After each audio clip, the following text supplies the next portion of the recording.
আজকে না একটু ভাজাভুজি খেতে ইচ্ছা হলো। ঠান্ডা পড়ে গেছে, তাই সারা মাসের হেলদি খাবারের রুটিন আজ শিখে তুলে আজকে একটু চিকেন চপ ভাজা খাওয়াবো আপনাদের। এই চিকেন চপ করার জন্য দুটো ডিম, মিষ্টি আলু আর কিছু চিকেন একসাথে সেদ্ধ করে নিয়েছি। খুব মিহি করে, যাকে বারিক কাটা বলে, তাকে রসুন, ধনেপাতা, পেঁয়াজ কেটে নিয়েছি। এবার ডিমটাকে ছাড়িয়ে চিকেনটাকে ডিবন করে, মানে হাড় থেকে সমস্ত মাংস ছাড়িয়ে নিয়ে আলু সেদ্ধ স্ম্যাশ করে এবার একটু তেলে রসুন কুচি, পেঁয়াজ কুচি, কাঁচা লঙ্কা কুচি ভেজে সবটা মশলা দিয়ে মাখিয়ে একটু যা মশলা আছে, আমচুর পাউডার, চাট মশলা, ভাজা গুঁড়ো মশলা সব দিয়ে এবার চিকেন আলু ডিমের মিশ্রণটা কড়াইতে দিয়ে নেড়ে চেড়ে নিলাম, ভালো করে মেখে নিলাম। এবার আরও একটু কাঁচা পেঁয়াজ, ধনেপাতা, কাঁচা লঙ্কা দিয়ে ছোট ছোট চপের মতন আকার করে ফেললাম। এবার অগ্রসর হওয়ার আগে বন্ধুরা, সবার আগে জানাই আপনাদের অনেক অনেক ধন্যবাদ। আপনারা আমাকে খুব সাপোর্ট করেছেন, চ্যানেলের ভিউজ বাড়ছে, কিন্তু আপনারা মন ভরে প্রাণ ভরে লাইক কমেন্ট করছেন না। একটু সাবস্ক্রাইব করুন, তাহলে আমি আরও উৎসাহিত হয়ে আরও ভালো ভালো রেসিপি আনবো আপনাদের জন্য।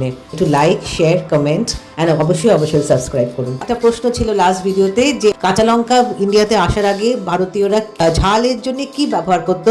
অনেকে লিখেছেন গোলমরিচ। একদম ঠিক, গোলমরিচ, আদা দুটোই সঠিক। ভিডিওটা শেষ অবধি দেখতে থাকুন, একদম লাস্টে যারা যারা সঠিক উত্তর দিয়েছেন তাদের নামগুলো জানাবো।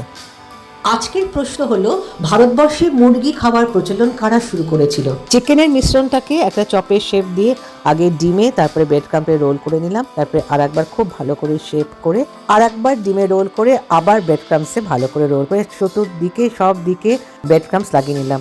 এবার খুব অল্প তেলে আমি এই চপগুলোকে ভাজলাম, এবং ছাঁকা তেলে ভাজিনি বলে বারবার ঘুরিয়ে ভাজতে হয়, নালে যেখানে যতটা অবধি তেল লাগছে সেখান থেকে চপগুলো ফেটে যাওয়ার সম্ভাবনা থাকে, তাই সমানে নেড়ে যেতে হয়। আবার সেটাও লক্ষ্য রাখতে হয় নাড়তে গিয়ে যেন ভেঙে না যায়। কম তেলে ভাজার কারণ হলো, আমার সব চপ ভাজা হয়ে গেলে যেন খুব বেশি অবশিষ্ট পোড়া তেল যেন না থাকে। আমি পোড়া তেল আর রিইউজ করি না।